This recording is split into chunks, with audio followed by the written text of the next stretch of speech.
What's up, my comic comrades? Today we finally finished talking about the Infinite Frontier series with issue 6, the final issue. So if you haven't read the first 5 issues for yourself or watched our videos covering them, spoilers galore ahead. But also, you can catch up by clicking our links right here. With that said, let's see how the Infinite Frontier series comes to an end and what it sets up for the future of DC.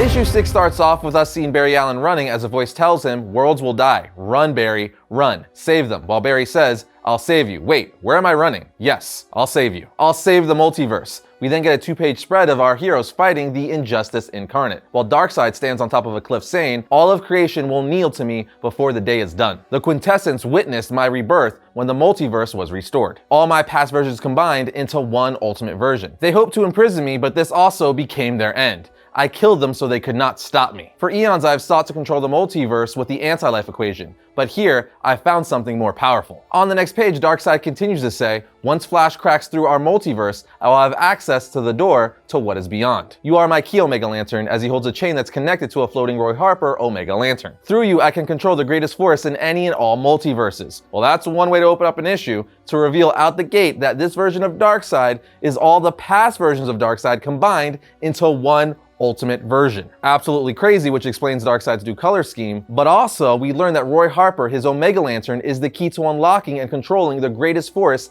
in any and all multiverses. What is that force? Well, we find out towards the end of the issue. After Darkseid's speech, Jade comes flying in saying, "He's not yours, Darkseid," and he replies, "You're right, Starheart, he belongs to the darkness now." At this point, Obsidian joins his sister and goes after Roy Harper to try to snap him out of it. Obsidian then tells Roy, "We don't know each other at all, but I know what it's like to get lost in the dark. What it can do to you, how it makes you believe in only the worst of yourself. Makes you feel alone. I often question why I was born in the darkness, but now I know it's so I could help others find their way in it. You're never alone, Roy." And with said speech, he snaps Roy out of his Omega Lantern state. Roy says thank you, while elsewhere Machine Man blasts President Superman on his butt and then starts attacking Thomas Wayne. Machine Man then continues to lay into Thomas saying, "I can't take my revenge out on the twisted reality you come from, so I'll just take it out on you. After I kill you, I'll finally destroy Earth Zero." But before Machine Man can finish Thomas Wayne once and for all, President Superman comes in to save the day, punching Machine Man back saying, "You should have left your helmet on, Machine Man." Superman then says to Thomas, "Thank you for distracting him so I could recover and take him down." Thomas replies, "Whatever you say, Mr. President. Now go check on Barry, would ya?" So Superman does just that, smashing through the cosmic hamster wheel of sorts Psycho Pirate had the Flash on, destroying it. This causes a massive explosion with a bunch of glowing orbs just floating above our heroes and villains. As the heroes look around confused yet relieved, we then see that Roy is no longer an Omega Lantern. He's now free, and on the next page we see Darkseid holding a Black Lantern or Omega Lantern ring saying, "We're all doomed now. The ring has gone quiet. Flash is gone. The crack is lost. The Omniverse has been taken from me. You failed me, Psycho Pirate." But Psycho Pirate just responds saying, "It wasn't fair. They cheated. I'm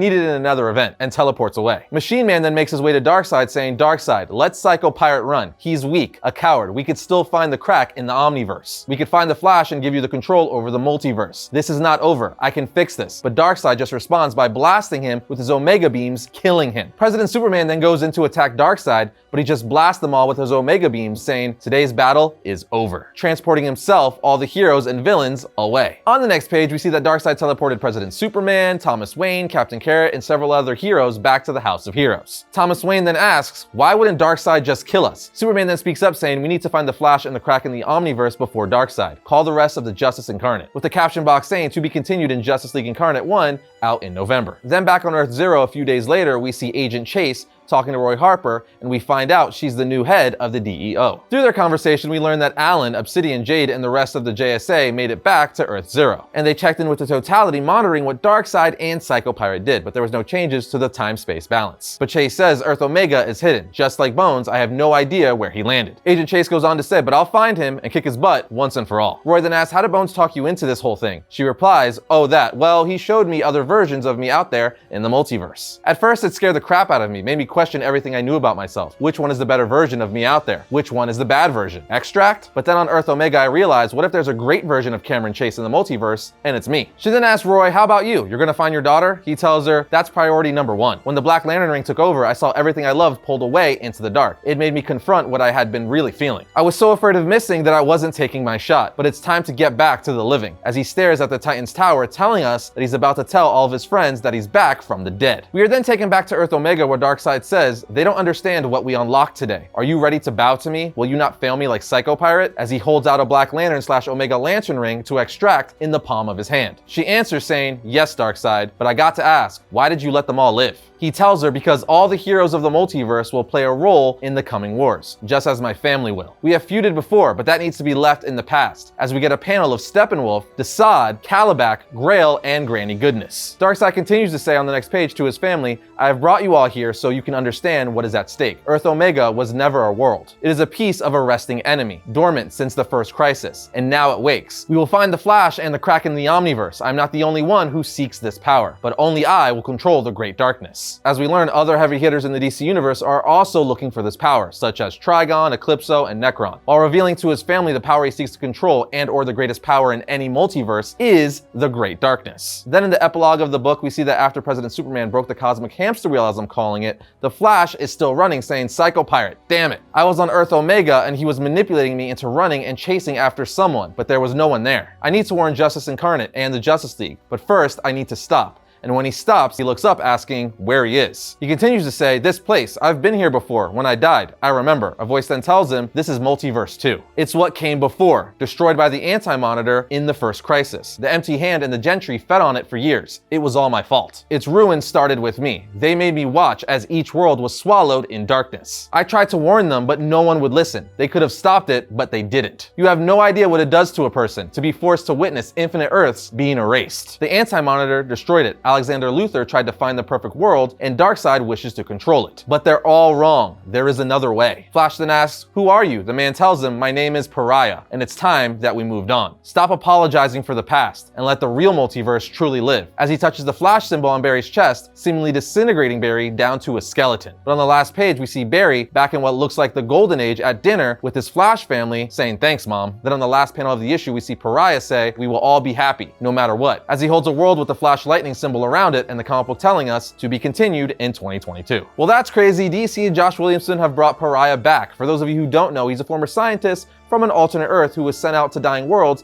and forced to watch their destruction, as he kind of just said in this issue. So wherever this is headed, Pariah seems like he's going to be at the center of it, which makes sense as he was a big part of the first Crisis on Infinite Earths. But as many cool answers as we got in this issue, like what's going on with Darkseid as far as what his next moves are and what he's after, it almost brings up a lot more questions than answers. Like, what is Pariah's real goal? Is he going to be more of a villain, or kind of riding that line of hero and villain? Is this ultimately going to lead to another reset and or a different multiverse? I honestly have no clue, but I'm very curious to find out. Although I will say I'm hoping they finally resolve this new multiverse and continuity reset with DC already and don't draw it out too much longer, because it's starting to wear out its welcome. You could tell stories without constantly messing with the timeline, the multiverse, and reality, because it kind of just becomes a wormhole and a continuity nightmare, which has been a concern of mine from the beginning of Death Metal. But I did enjoy this series, so I'm holding all final opinions until we see where this multiverse / continuity shift ultimately takes us. Hopefully it lands somewhere that's not overly confusing and drawn out, although some people would argue we're already past that. But with that said, what did you guys think of Infinite Frontier and where things are headed? Let us know down in the comments. And that's gonna bring today's episode of Variant to a close. But if you like today's video, be sure to check out this one right here. And if you like all of our content, be sure to subscribe, like, and comment. It always helps the channel grow. But other than that, I'll see you guys next time when we talk about all things comics.